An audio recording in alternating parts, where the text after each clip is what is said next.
I need to get this off my chest because I feel like I'm going crazy. I 22M have been dating Claire 25F for about 14 months now. We met at my best friend Jake's birthday party. Jake 23M had invited a bunch of people from his workplace, and Claire was there with some of her friends. I remember the moment I first saw her. She was sitting in the corner with her laptop, playing Valorant while everyone else was dancing and drinking. I'm a huge gamer myself, so I went over to talk to her. We hit it off immediately. Claire was different from any girl I had dated before. She was outgoing, smart, and shared all my interests. We spent the entire party talking about games, our favorite streamers, and everything else under the sun. By the end of the night, we had exchanged numbers and added each other on all gaming platforms. The next few days were like a dream. We played Valorant together every night, talking for hours over Discord. Within 2 weeks, we were officially dating. The first few months were perfect. We would spend weekends at each other's places, having gaming marathons and ordering takeout. She introduced me to her friend circle, which was mostly guys. I noticed this but didn't think much of it at the time. She explained that being a female gamer, she naturally ended up having more male friends. It made sense, and I didn't want to be that insecure boyfriend who controls who his girlfriend can be friends with. Everything changed when she got a job offer from a tech company in another city, about 4 hours away. The salary was amazing, and it was a great opportunity for her career. We discussed it for weeks and finally decided to try long distance. I had a good job here, and we thought we could make it work with regular visits and our daily gaming sessions. The first red flag appeared about 2 weeks after she moved. She had told me she found a nice studio apartment and sent me pictures of it. One day, while watching her Instagram stories, I noticed something odd. In the background of one of her stories, I could hear male voices talking and laughing. When I asked her about it, she brushed it off saying some colleagues had come over to work on a project. But the voices kept appearing in her stories. Finally, through some social media digging, I discovered the truth. She was actually living with 2 guys from her college, Mark 26M and Dave 24M. When I confronted her, she got defensive. She said she didn't tell me because she knew I would overreact, and that living alone in a new city was expensive. She made me feel like I was being unreasonable for being upset about her lying. I tried to move past this, but then came the situation with her ex, Tom 27M. Claire had mentioned that Tom worked at her new company, but assured me they barely saw each other. One evening, I was on a call with Jake, who had visited the same city for work. He casually mentioned seeing Claire and Tom having dinner at a fancy restaurant. When I asked Claire about it, she said it was a team dinner. But Jake had seen them alone. This led to more digging, and I discovered they had been meeting regularly outside work. Sometimes in groups, but often just the 2 of them. She had hidden all these meetings from me.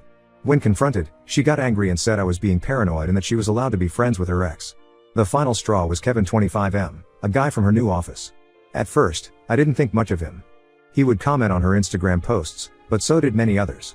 Then I started noticing a pattern. His comments were always flirty, with lots of heart emojis and inside jokes I didn't understand. She would respond to his comments with similar energy. One day, Jake came to me with some concerning information.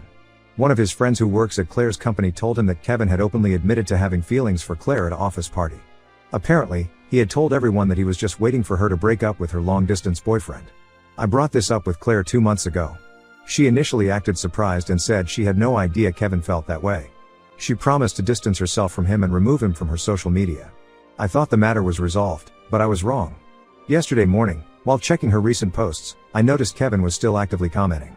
She hadn't removed him, she had just hidden his comments from me. When I confronted her, she exploded. She said I was being controlling and that she was tired of me telling her who she could be friends with. We had a huge fight over text. Later that day, she had a dental appointment. Despite our fight, I texted to check if she was okay because I knew she was nervous about it. She replied with a cold yes and ignored my follow-up messages. In the evening, wanting to patch things up, I opened Valorant hoping to play with her. That's when I saw she was already in a game, with Kevin and 3 other guys from her office. She was playing and laughing with the very person we had just fought about hours ago. I waited until her game ended and called her. Instead of acknowledging how disrespectful this was, she turned the tables on me. She said I was suffocating her with my jealousy and that she was allowed to have male friends. When I pointed out that this wasn't about male friends but about a specific guy who had romantic intentions towards her, she dismissed my concerns. Finally, fed up with the constant lies and disrespect, I gave her an ultimatum: either block Kevin completely or we need to rethink our relationship. Her response left me speechless. She said if she blocks him, she would hate me forever and never speak to me again. She brought up that I had asked her to remove Tom from her social media a few days ago, and she had refused that too, saying I couldn't dictate her social media presence. Now she's acting like nothing happened. Since morning, she's been sending me memes and asking when we're going to play Valorant again. I haven't responded yet. I feel lost and confused. Everyone can see these red flags, the lying about her living situation, secretly meeting her ex, refusing to set boundaries with a guy who openly likes her. But part of me still loves her and wants to believe she'll change. Am I being unreasonable here? Should I give her another chance? Or is it time to accept that this relationship isn't what I thought it was? Update 1. I want to thank everyone who commented on my last post. Your support and advice really helped me see things clearly. A lot has happened in these 2 weeks, and I need to share it all. After reading all your comments, I realized I needed to have a serious face-to-face conversation with Claire. Phone calls and texts weren't cutting it anymore. I had a day off work last Friday, so I decided to drive to her city. I didn't tell her I was coming because I wanted to catch her in her normal routine, not in a prepared state where she could hide things. The drive was long and gave me time to think. I rehearsed what I wanted to say, prepared myself for different scenarios, and tried to stay calm. I reached her apartment building around 7 p.m. I recognized her car in the parking lot, but she wasn't answering her phone.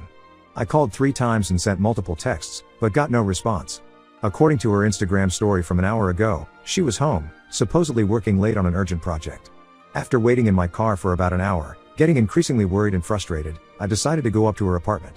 As I approached her floor, I could hear music and laughter. Not the kind of atmosphere you'd expect from someone working on an urgent project.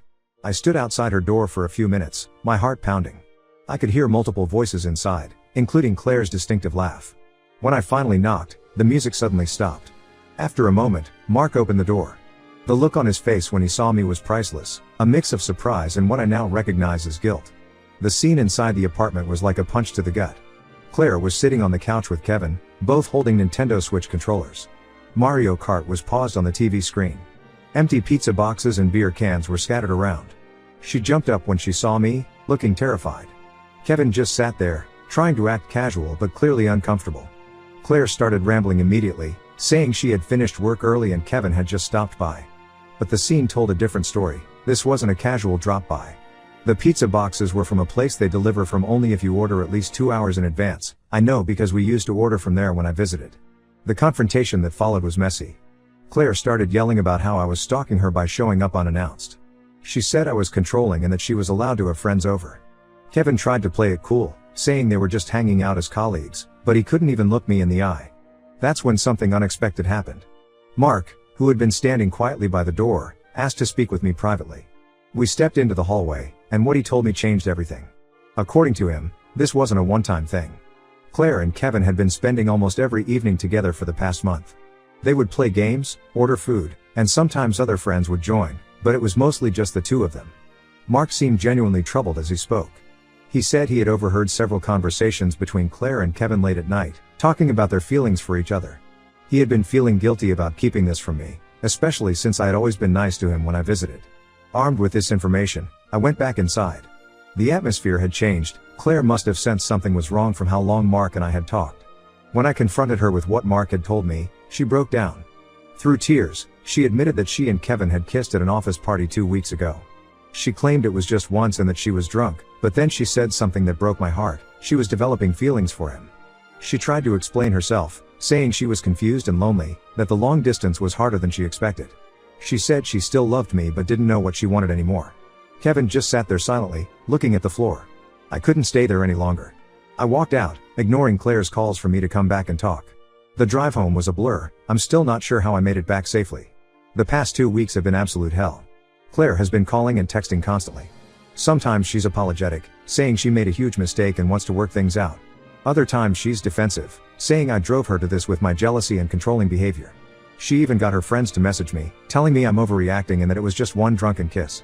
Kevin had the nerve to send me a message on Instagram, a long paragraph about how sorry he was and how he never meant for things to go this far. But something in his message caught my attention. He mentioned things about that office party that didn't match Claire's version. According to him, the party was just an excuse. They had been growing closer for weeks before that. I haven't blocked either of them yet.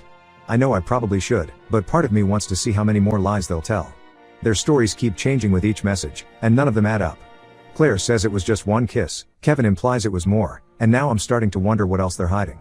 Jake thinks I should just cut all contact and move on, but I can't shake the feeling that there's more to this story. Mark has been messaging me too, saying he has more to tell me but wants to do it in person. I'm planning to drive back there next weekend to hear him out. I'll update again after I talk to him. I know I should probably just walk away now, but after 14 months together, I feel like I deserve to know the full truth. Even if it hurts more. Update 2: things have gotten so much worse since my last update. The truth finally came out, and it's more twisted than I could have imagined. Remember how I mentioned that Claire's stories about the office party didn't match Kevin's version? Well, now I know why. Last week, Dave, Claire's other roommate, reached out to me through Jake. He said he had been wrestling with his conscience ever since he saw my last update on Reddit. One of his friends had shown him my post, and he immediately knew it was about Claire. He asked to meet me in person, saying there were things I needed to know. We met at a coffee shop halfway between our cities. Dave looked nervous and uncomfortable, nothing like the cheerful guy I remembered from my visits to their apartment. He started by apologizing for not telling me sooner, saying he had promised Claire he wouldn't get involved. But after seeing how she was trying to manipulate the situation and paint herself as the victim, he couldn't stay quiet anymore. According to Dave, Claire and Kevin's relationship didn't start with a drunken kiss at an office party. They had been secretly dating for almost 2 months, starting just a few weeks after she moved to the city. All those late work nights and gaming sessions were covers for their dates. They would often go out to dinner while telling me she was working late, or hang out at the apartment when they knew I would be busy with my evening shifts. But here's where it gets even more messed up. Remember Tom, her ex who she kept meeting? Dave revealed that Claire was still involved with him too. The three of us, me, Kevin, and Tom, had no idea about each other. The apartment situation wasn't just a coincidence either. She had specifically chosen to live with Mark and Dave because they were friends with Tom from college and could help cover for her when she was with him. Dave showed me text messages where Claire had asked him and Mark to lie for her if I ever asked questions. She had different stories prepared for different scenarios. If I showed up unexpectedly, they were supposed to say she was working late. If I asked about Tom, they were supposed to say they were all hanging out as a group. The real kicker came when Dave revealed why he finally decided to tell me everything. Last week, he overheard Claire on the phone with another guy, someone neither of us knew about. She was using the same sweet voice and pet names she used with me. Dave said that was when he realized she wasn't just confused or making mistakes, she was deliberately playing with multiple people's feelings. I confronted Claire with all this information. I expected her to deny it or have more excuses ready, but surprisingly, she broke down and confirmed everything. She tried to justify it by saying she had commitment issues stemming from her parents' divorce. She said she felt pressured by the long distance and didn't want to lose any of us. She even tried to blame it on Mark and Dave, saying they should have stopped her or told us sooner. Kevin and Tom didn't know about each other either. Dave had already told them everything before meeting me. Tom apparently went ballistic when he found out, especially since he had been thinking about getting back together with Claire seriously. Kevin just disappeared, deleted all his social media and requested a transfer to a different office location. Claire's carefully constructed house of lies came crashing down in a single day. She lost her boyfriend, her ex, her affair partner, and her roommates all at once. Mark and Dave are moving out next week. They said they can't live with someone who manipulated everyone around her. The worst part? She still doesn't seem to understand what she did wrong. In her mind, she was just trying to make everyone happy. She sent me a long message saying that out of everyone, she loved me the most and that's why she kept me around the longest. As if that was supposed to make me feel better. I'm still processing everything. Jake has been amazing through all this, letting me crash at his place when I don't want to be alone.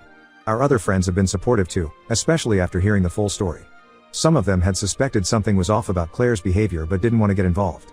I'm planning to schedule a therapy session next week. Not because I'm broken or can't handle this, but because I want to make sure I process this properly and don't carry trust issues into my future relationships. For now, I've blocked Claire on everything. I don't want to hear any more of her excuses or justifications. I'll update again if anything significant happens, but I think this chapter of my life is finally coming to a close. Update 3. It's been 3 months since everything blew up, and I finally feel ready to write this final update. A lot has changed, and I want to share how things turned out.